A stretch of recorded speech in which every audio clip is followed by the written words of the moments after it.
한 주간에 어떤 이슈들이 눈길을 끌었을까요? 주목해 볼 만한 뉴스를 골라서 깊이 있게 살펴보는 시간입니다. 김원식 시사평론가와 함께합니다. 안녕하십니까? 예, 안녕하십니까?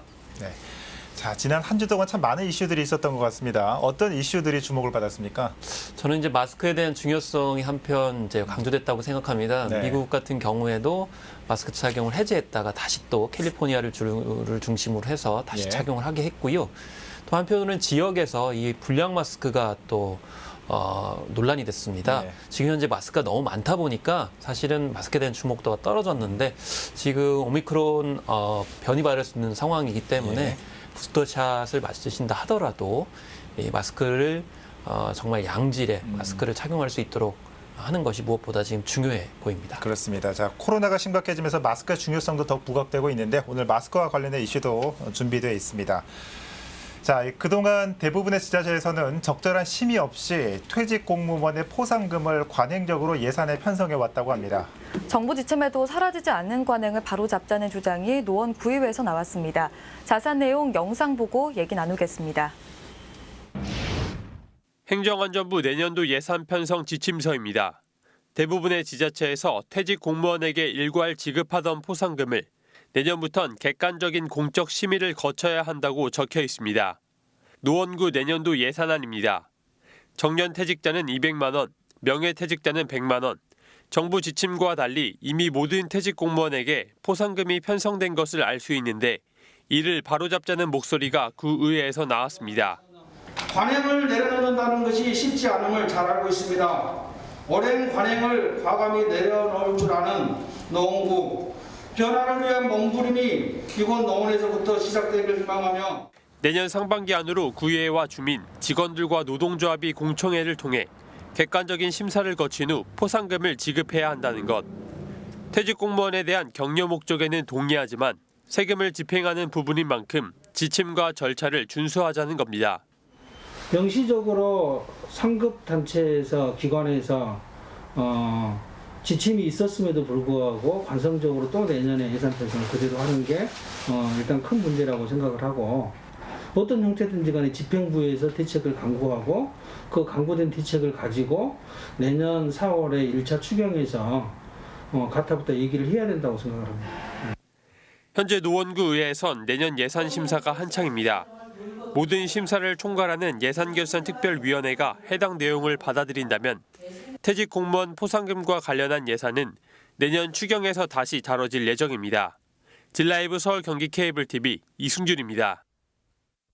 일단 이런 포상금 관행이 있었다는 걸 몰랐던 분들도 많이 계실 것 같은데요. 이 관행적으로 편성됐던 이유가 좀 궁금하고 이런 퇴직 공무원 포상금이 적절하다고 보시는지도 궁금합니다. 네, 사실 포상금이라고 하면 포상금 자체가 이 상을 이제 주는 걸 말하잖아요. 예. 근데 이 상을 준다는 거는 뭔가 공적이 있을 때 주는 건데 이번 사안에서의 문제는 이제 두 가지입니다. 하나는 이 상을 받을 만한 사람이 아닌데도 불구하고 이 상을 주고 거기에 이제 해당하는 뭔가 이제 물적 그런 지원금을 준다라는 것이고요. 또 한편으로는 이 모두 다 퇴직자들에게 이 포상금을 준다고 하니까 이거는 변별성이 없는 것이다라는 점.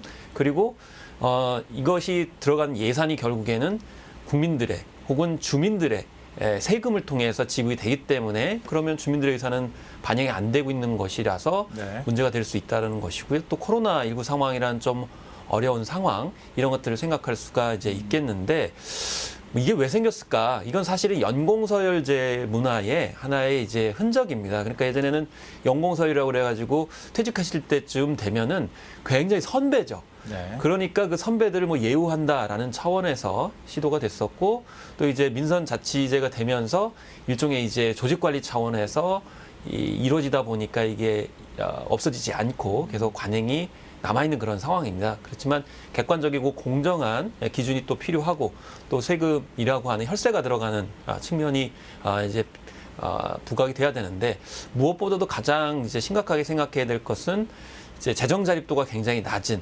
열악한 재정 수준의 지자체에서 이런 포상금이 이제 남발되고 있다. 이런 점에 대해서는 문제 의식이 있는 겁니다. 네. 문제는 왜 주민들 예산으로 세금을 사용하고 있느냐 이런 부분일 것 같은데 행안부에서 방기 대책을 마련했다고요? 사실 국민권익위원회가 지난 4월에 여기에 대해서 문제 제기를 했거든요. 네. 특히나 뭐 기념품뿐만 아니고 해외 뭐 연수 내지는 여행을 가는 것이 과연 적절하냐, 금품 지원을 이제 중단해야 된다. 관련 이제 그 조례를 삭제하도록 해야 된다.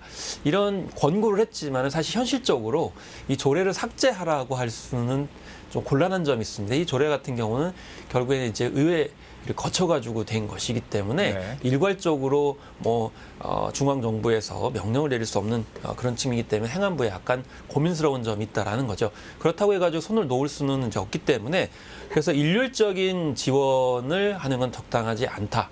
그러니까 퇴직자들한테 모두 다 포상금을 준다는 건 포상금의 의미도 있지 않고 또 예산 낭비라는 것이고요.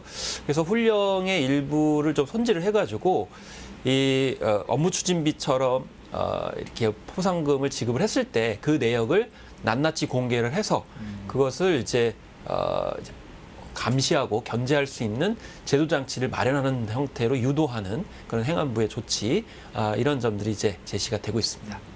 네, 결국 노원구의회에서 이 관행을 바로잡자는 의견이 나왔습니다.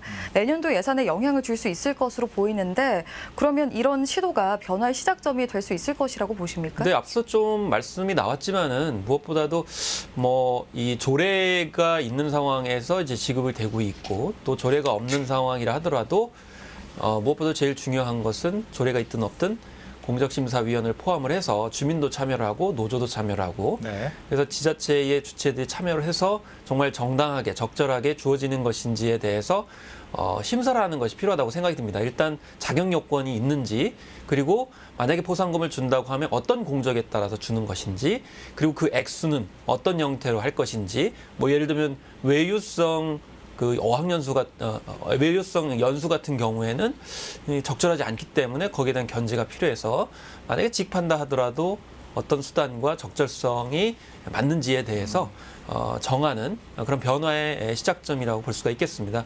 어쨌든 관행이 이렇게 그동안 좀 제도적으로 견제를 받지 못해서 불거지고 있는 그런 상황인데 어떤 주민들의 민주적 자치 관점에서 혈세를 제대로 쓴다는 점에서 바로잡혀야 되겠습니다. 네. 자, 계속해서 다음 이슈 살펴보도록 하겠습니다. 지난 시간 중랑구의 수상한 수의 계약에 대해 보도해드린 바 있습니다. 이번에는 금천구에서 마스크 구매와 관련한 문제가 제기됐습니다. 지속적으로 이어지는 지자체 수의 계약 문제에 대해 이야기 이어나가겠습니다. 금천구가 지난해와 올해 마스크 구매를 위해 집행한 비용은 총 26억여 원입니다. 그런데 구매 현황을 들여다보니 마스크 단가가 천차만별입니다. 같은 날 동일한 업체에서 구매한 KF94 마스크인데 단가가 70원 차이 납니다. 다른 부서에서도 그 전날 KF94 마스크를 구매했는데 이번엔 325원이 더 비쌉니다. 올해 2월부터 10월까지 진행된 마스크 수의 계약의 39%가 한 업체에 집중되기도 했습니다. 금천구의 경우 올해 초 수의 계약 운영 절차가 개선돼 계약 전 재무과의 사전 승인을 받고 구청장 비서실에 보고하도록 돼 있지만 시스템의 투명성과 공정성엔 의문이 제기됐습니다. 중랑구의회에서 행정사무조사 특별위원회 구성이 언급된 건 지난 10월 구청이 체결한 다수의 수의계약 건에서 각종 논란이 불거졌기 때문입니다. 비교 견적서의 업체가 이미 폐업한 업체라는 의혹과 1인 수의 견적 대상이 아닌데도 1인 수의 견적에 의해 계약이 체결됐다는 의혹, 관내에서 영업을 하지 않고도 관내 업체로 둔갑해 계약이 이루어진 의혹 등입니다. 관련해 중랑구 의회에서는 최근 행정사무조사 발의 건이 상정됐습니다. 이병우 의원을 비롯해 9명의 의원이 의안을 공동 발의한 겁니다. 중랑구청이 체결한 수의계약 관련 문제점과 각종 의혹을 규명하자는 게 그 목적. 행정사무조사 특별위원회를 구성해 조사하는 방식으로 구청을 포함해 보건소와 시설관리공단, 문화재단 등을 대상으로 넣었습니다. 한편 행정사무조사 특별위원회가 가동되기 위해서는 요구서 발동에 이어 구성 결의안까지 가결돼야 하는 상황. 민선 7기 그리고 8대 구의회가 마무리되는 상황에서 구의원들의 호응 여부가 행정사무조사 특별위원회 구성의 최대 관건이 되고 있습니다. 라이브 서울경기 케이블 TV 천선입니다. 네, 영상에 나온 것처럼 금천구의 경우에는 수의계약 전에 재무과에서 사전 승인을 받고 또 구청장 비서실에 보고하도록 돼 있습니다. 평론가님이 보시기에는 이 절차가 적절하다고 보십니까? 일단은 이게 이제 문제가 있을 수 있죠. 사전 승인이다라는 것, 그리고 네. 구청장 비서실에 보고를 한다. 근데 이게 소액 수의 계약하고는 좀 배치가 되는 거거든요. 왜냐하면 소액 수의 계약 같은 경우에는 그렇게 많은 이제 예산이 드는 것 같지 않은 물품의 구입에 있어서는 그냥 각 부서에 처리하게 되면은 사실은 입찰을 주게 되면 굉장히 복잡하거든요. 시간도 많이 걸리고. 네. 그렇기 때문에 간편하고 신속하게 제때 구입을 해서 공급할 수 있기 때문에 이제 바람직한 건데, 이거를 사전 승인을 받는다든지 또 구청장 비서실에서 그걸 마치 통제하는 것은 불투명성처럼 이제 보일 수가 있는 것이거든요. 근데 한편으로 긍정적으로 볼 때는 아까 A부서, B부서가 다 다르다고 했잖아요. 그러면 A부서, B부서가 각각 다르고 또 비용을 다르게 쓰면 사실은 어떤 중앙에서 컨트롤할 필요성도 있는 건데, 중요한 거는 이게 사전 승인과 비서실에 보고하는 게 어떤 목적으로 운영이 되었는지, 그걸 이제 구체적으로 따져볼 필요성이 있는 것이죠. 지금 이제 알려진 바는 없지만은 과연 이제 만약에 구청장이나 비서실 쪽에서 어느 한 기업이라든지 어느 쪽으로 유도를 했다고 그러면 그 문제가 되지만, 아마도 여러 가지 다른 어떤 측면에서 있을 수 있기 때문에 일종의 관리 차원에서 했다고 그러면은 그 부서들이 실제로 문제가 있었기 때문에 그렇게 한 것인지를 좀 꼼꼼하게 따져보고, 그래서 이제 수의 계약이 제대로 운영이 될 수 있도록 이제 대안을 찾는 것이 필요해 보인다고 볼 수가 있겠습니다. 네. 자, 그럼 이 마스크 구매와 관련해서 금천구 말고 다른 지자체는 어떻게 운영하고 있습니까? 네, 일단은 지금 수의 계약이 굉장히 많아지고 있는 그런 상황인데, 네. 그래서 뭐 전체적으로 지자체들은 2020년에 굉장히 위기 상황이었기 때문에 그때 당시 같은 경우는 일괄 구입들을 상당히 많이 했습니다. 그래서 한 2천억 원 정도로 수의 계약을 한 것으로 이렇게 나타나고 있는데, 네. 사실 그때 상황 같은 경우에는 굉장히 위급했잖아요. 그렇기 때문에 정말 그 네트워크를 총동원을 해가지고 하다 보니까 또 이제 어떤 마스크를 제때 공급하는 업체가 그렇게 많지가 않았습니다. 네. 그런 위기 상황 속에서는 당연히 일정 기업에 몰릴 수가 있는 것이죠. 근데 아까도 이제 언급을 하셨지만은 지금은 마스크 생산하는 업체가 굉장히 많고요. 예. 또 가격 경쟁이라든지 품질 경쟁들이 이루어지고 있습니다. 그런 상황이기 때문에 훨씬 더 단가를 낮추고 또 품질을 높일 수 있는 마스크들이 많이 생산되고 있거든요. 그런데 이런 품목에 있어서는 사실은 좀 더 꼼꼼하게 필요한데 너무 네. 간편하게 수의 계약을 하다 보니까 너무 편하게 한 건 아닌가 이런 생각이 들고요. 또 심지어는 최근에 지자체 사례도 말씀을 드렸습니다마는 겉으로는 KF94인데 안에 들어가니까 뭐 재질이라든지 효능들이 제대로 검증이 안 된 상태에서 유통이 되고 있었어요. 그럼 지금 차제라도 지자체에서 단순히 그냥 간편하게 즉시 마스크를 구입한다는 그런 명목이 아니고, 정말 이 오미크론 사태가 있는 상황 속에서 어떤 주민들의 안전을 보호할 수 있는 마스크들을 공급하는가, 여기에도 초점이 맞춰야 된다고 보겠습니다. 그래서 너무 가격이라든지 긴급성에 초점을 맞추기보다는 지금 새로운 그 코로나 이제 방역 위기이기 때문에 이런 점을 좀 평가 기준을 달리해서 적용할 필요도 있겠습니다. 중랑구와 금천구를 비롯해서 이 지자체 수의 계약 문제가 계속해서 제기되고 있는데, 이러한 문제의 원인은 좀 어디에 있다고 보십니까? 네, 그래서 이 사실은 또 이게 우리가 이제 소액 수의 계약이라고 했을 때 한편으로 좀 생각을 해야 되는 게, 굉장히 품목이 적고 가격이 저렴했을 때 즉시 해야 되는 것을 간편하게 해줬는데, 네. 여기엔 또 일단이 있습니다. 뭐냐면은 이제 아까도 뭐 4건 이상 1년에 하면 안 된다 뭐 이렇게 했지만은, 뭐 영등포구 같은 경우는 3곳, 뭐 이제 성북구 같은 경우 5곳, 이렇게 좀 지자체마다 다 달라요. 그런 상황인데, 또 장애인 기업이라든지 사회적 기업이라든지 또 이렇게 약간 사회적 소수자들이 운영하는 업체 같은 경우는 좀 우대를 해달라 이렇게 또 얘기를 하거든요. 근데 이제 우리가 이제 엄밀하게 생각해야 될 게 뭐냐면, 이런 건수라든지 또 어떤 특정 사회적 약자 기업을 우대해야 된다 이렇게 했을 때 문제가, 정말 좋은 상품과 서비스를 제공하는 업체가 인위적으로 또 배제가 될 수 있어요.